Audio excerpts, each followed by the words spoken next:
On va souvent à des distributions alimentaires. Ça m'étonnerait pas qu'il y ait, je pense, une petite guerre civile ou quelque chose comme ça qui explose un de ces quatre, quoi. Toute la société, tout le monde entier d'ailleurs, on a l'air perdu. On est tous un peu perdus. Le coût de la vie a considérablement augmenté. En France et surtout dans les dom-toms, la situation est devenue difficile. Comment vivez-vous la période actuelle ?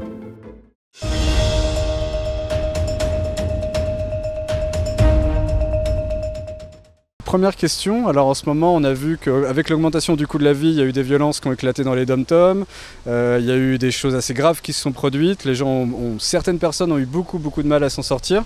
Qu'est-ce que vous pensez de tout ça? On va commencer par madame, après je fais monsieur. Je pense qu'ils ont raison déjà de se révolter parce qu'en effet ça devient vraiment compliqué, même pour les gens qui gagnent un salaire même raisonnable, ça devient compliqué, surtout là nous en région parisienne en tout cas. On le ressent bien, on fait les courses, l'essence, les transports, voilà, ça devient vraiment complexe. Donc je pense qu'ils ont raison de se révolter. Bon après, la manière dont ils se révoltent, ça, je pense que la violence c'est jamais forcément la bonne solution, mais bon, je comprends pourquoi ils font ça. Moi je la rejoins, hein, je suis complètement d'accord avec elle. Après, oui, ils ont raison de se révolter. Vous imaginez aujourd'hui un panier, juste le minimum pour vivre. Là-bas, ils dépensent juste des papiers toilettes, on a vu les prix. Donc je suis désolé, pour moi, le minimum à vivre, non, c'est trop. Non. Ils ont raison. Je pense que c'est un peu une catastrophe en ce moment, ce qui se passe. Les gens n'arrivent plus à joindre les deux bouts, on va dire. Je connais des personnes qui travaillent, qui ont deux travails différents pour pouvoir réussir en tout cas à vivre. Et du coup, c'est assez catastrophique ce qui se passe en ce moment. Les matières premières augmentent, donc les prix finis des produits finis augmentent, et comme on augmente aussi les salaires, et c'est normal, c'est une spirale infernale. C'est vraiment dû à des erreurs en politique qui sont menées par le gouvernement actuel de Barnier, et il faut vraiment remédier à ça parce que c'est pas normal qu'on dans les Outre-mer on paye plus cher qu'en France des produits de première nécessité, voilà quoi, c'est pas normal. On subit une inflation qui est vraiment super haute. Je vois pas pourquoi les dom-toms sont écartés comme ça. Normalement c'est un territoire français, donc ça devrait être les mêmes prix qui s'appliquent. Cela me révolte. J'aimerais bien faire une réunion publique et dire à tous les rayonnés que c'est plus possible, qu'on doit dire quelque chose, qu'on doit faire une révolution, n'importe quoi. Mais ce que je ne veux pas, c'est qu'il y ait un bain de sang. J'aimerais que le monde entier m'écoute et que le monde entier me comprend. Ce que j'ai à dire, c'est très simple. C'est que nous sommes sur un régime de la Ve République, démocratique. Et nous sommes sous le régime d'un pays qui est vraiment le plus beau pays du monde. C'est la France. C'est celui qui a institué le droit de l'homme. C'est vraiment, j'aime beaucoup. Mais ce sont les dirigeants qui ne sont pas bons. Est-ce que ça vous a personnellement impacté? Est-ce que vous l'avez vraiment ressenti dans votre vie quotidienne? En vrai, je dirais non. Moi, non, mais parce que j'ai de la chance d'avoir un travail qui est rémunéré, où je gagne quand même, je gagne pas des milliards, mais voilà, je gagne quand même bien ma vie. Après, pour vous dire, j'ai déménagé du nord de la France jusqu'en région parisienne, ne serait-ce que déjà que ça, j'ai bien senti la différence. C'est un gros impact sur notre vie et on va souvent à des distributions alimentaires, notamment de l'association Linky, qui du coup distribue des paniers gratuits avec plein de produits. Et en fait, sans ça, on pourrait vraiment pas s'alimenter d'une façon saine.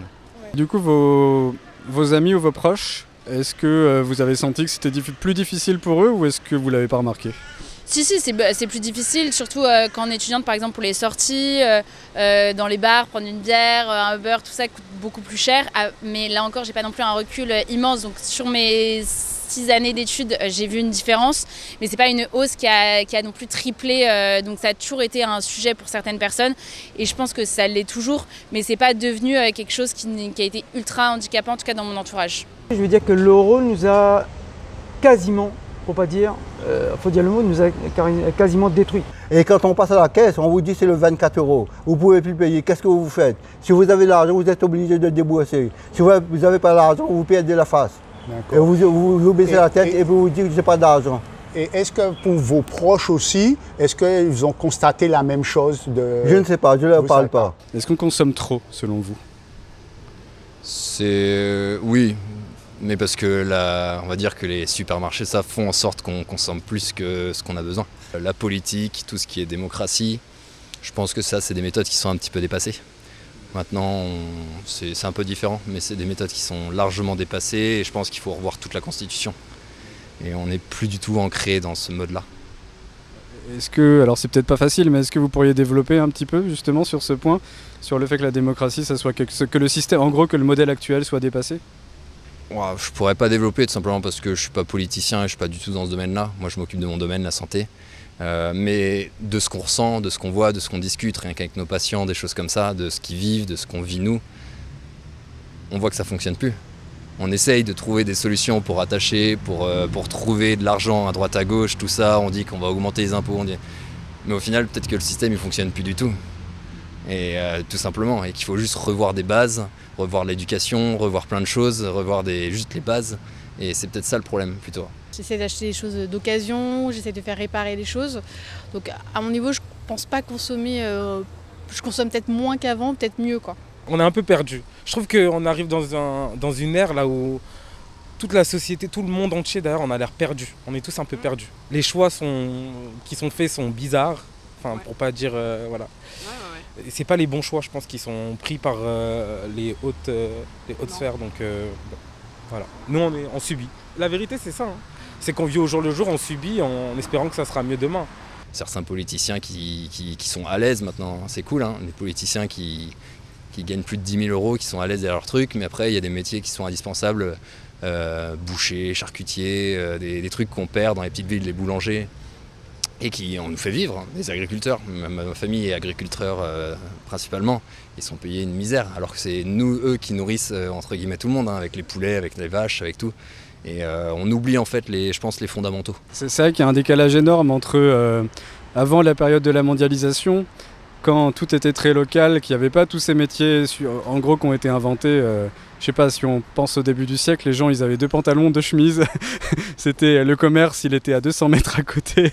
Et nous aujourd'hui c'est tout le contraire. Donc selon vous, il faudrait, ce serait intéressant en gros de s'inspirer aussi de ce qui se faisait avant la mondialisation, quoi.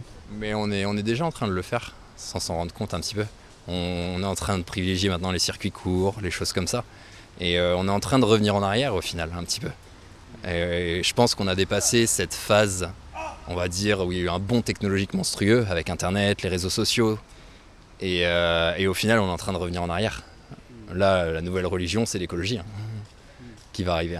Je suis navré de la situation politique actuelle et je ne pense pas grand bien de notre président pour qui, pourtant j'ai voté, mais il faut dire que j'ai voté pour lui, c'est qu'on n'avait pas le choix. Est-ce que vous avez confiance en l'avenir ou pas ? Oui, complètement. Enfin, moi, je suis très optimiste, donc de nature déjà.